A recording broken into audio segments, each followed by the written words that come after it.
Les Iraniens n'ont pas encore sorti l'armada lourde. Regardez les résultats déjà. Regardez.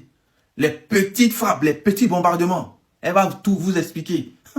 Vous n'allez pas revenir. Quels sont ces coups portés par Téhéran et qui font mal? Qui font mal. Eh bien, l'Iran frappe peu, mais avec de grandes conséquences. Première cible, les États-Unis avec ses coups d'éclat ont accéléré ces dernières heures. Ainsi, l'ambassade américaine en Arabie Saoudite, à Riyad, en plein cœur de la capitale, touchée par 2 drones la nuit dernière. Immense colonne de fumée au-dessus du bâtiment, évacuation en catastrophe. Idem en Jordanie où les engins sont tombés juste à côté, ou encore au Koweït avec, en pleine nuit, cet essaim de drones qui fonce sur l'ambassade américaine, intercepté in extremis. Mais ce que l'on retiendra, c'est surtout dans ce même pays, ce tribut très lourd payé par les forces américaines, 6 morts, 6 soldats tués lors de ce bombardement d'une installation américaine sur le port de Shuaïba. Tous venaient de la base de Fort Knox dans le Kentucky. On parlait au départ de 3 disparitions parce qu'il a fallu le temps d'extraire les corps et de les compter. Les familles sont en train d'être prévenues. L'information fait la une de la presse américaine. Hommage de Donald Trump et de Pete Hegseth, le ministre de la Guerre, à ces héros tombés pour la nation, je les cite. Les États-Unis ont décidé de lancer un ordre d'évacuation générale dans toute la région. Qatar, Koweït, Irak, Bahreïn, Jordanie, Émirats arabes unis et même l'Égypte, la Syrie, le Liban. Cela représente jusqu'à 1 million de personnes. Appelées donc à rentrer au pays sous l'effet de la menace iranienne. Et les États-Unis ne sont pas la seule cible de l'Iran. Effectivement, l'Iran a réussi à porter de rudes coups aux monarchies des pays voisins. Ces 36 dernières heures, Téhéran a réussi à frapper 2 des plus grandes raffineries saoudiennes. La dernière en date est la plus importante, celle du géant saoudi Aramco à Ras Tanura. Énorme panache de fumée, l'incendie dure des heures, le site est immédiatement mis à l'arrêt. Idem au Qatar voisin où 2 sites majeurs ont également été frappés. Le Qatar, 2e exportateur mondial de gaz, qui décide purement et simplement de stopper complètement sa production. À Bahreïn, c'est un navire qui a été frappé dans le port. Bilan, 1 mort, sans parler d'Oman et des Émirats arabes unis. 3e cible, l'économie mondiale. Téhéran a tout simplement décidé de fermer le détroit d'Ormuz. Plus aucun navire gazier, plus aucun pétrolier ne franchit ce passage.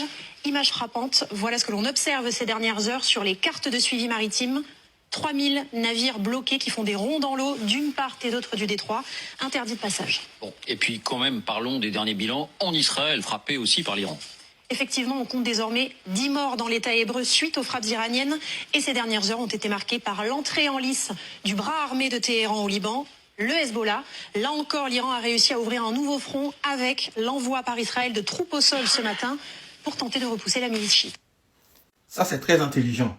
La fin, là. Faire rentrer les Hezbollah dans la danse. Comme ça, les Iraniens, enfin les Israéliens, les Américains, leur frappe, en fait, ils vont diviser leur frappe en 2. Il n'y a pas tout qui va aller en Iran. C'est très intelligent. Mais bon, je voulais vous dire, pour l'instant, là, c'est les peu de frappes qui sont tous ces dégâts-là. Ils sont passés où des porte-avions? Ils sont passés où tous les préparatifs depuis cette semaine? Ils sont passés où? Les Iraniens, ils n'ont rien encore commencé. Hein. Quelques drones, ils envoient. Ça réussit. Quelques missiles. Ils n'ont pas encore saturé comme en 2025 où ils envoyaient des centaines. Ils n'ont pas encore commencé ça. Hein. Si ça continue, là, déjà, l'humiliation des Américains. Regardez ça. Ça, c'est alerte des Américains. Hein. L'humiliation symbolique, économique, diplomatique, humanitaire. 1 million de personnes appelées aux États-Unis. Vous allez les loger où? Vous allez payer tout? Humiliation totale. Et ça, c'est que le début. Si ça continue, quand ils vont sortir l'artillerie lourde, ils vont mettre à genoux l'économie mondiale. Parce que là, vous parlez des 20-25%. Mais si les 20-25% là, ça bloque, bah, les 75%, les gens vont se battre dessus. Ça va être la guerre économique encore. Ça sera désastreux. Donc, c'est le moment d'arrêter. Là, ça fait 3 jours. On voit déjà tout ça. Détroit d'Ormuz bloqué. Les soldats américains. En fait, les Iraniens, ils n'ont pas encore dit. Ils n'ont pas encore commencé. Hein. Ils sont très intelligents. Aujourd'hui, il y a un porte-parole du Sahel qui disait ils font exprès d'impacter lourdement le quotidien des Israéliens. Ils font pas comme 2025 où ils envoyaient une salle de milliers, enfin de centaines de missiles. Et ils savent que quand ils envoient, on demande aux Israéliens d'aller dans les bunkers, d'aller se cacher. Et du coup, ils ne s'occupent pas de leur vie quotidienne. Et comme les Iraniens, ils ont appris de cette guerre en 2025, maintenant, ils envoient un missile. Un petit coup. Un missile par-ci.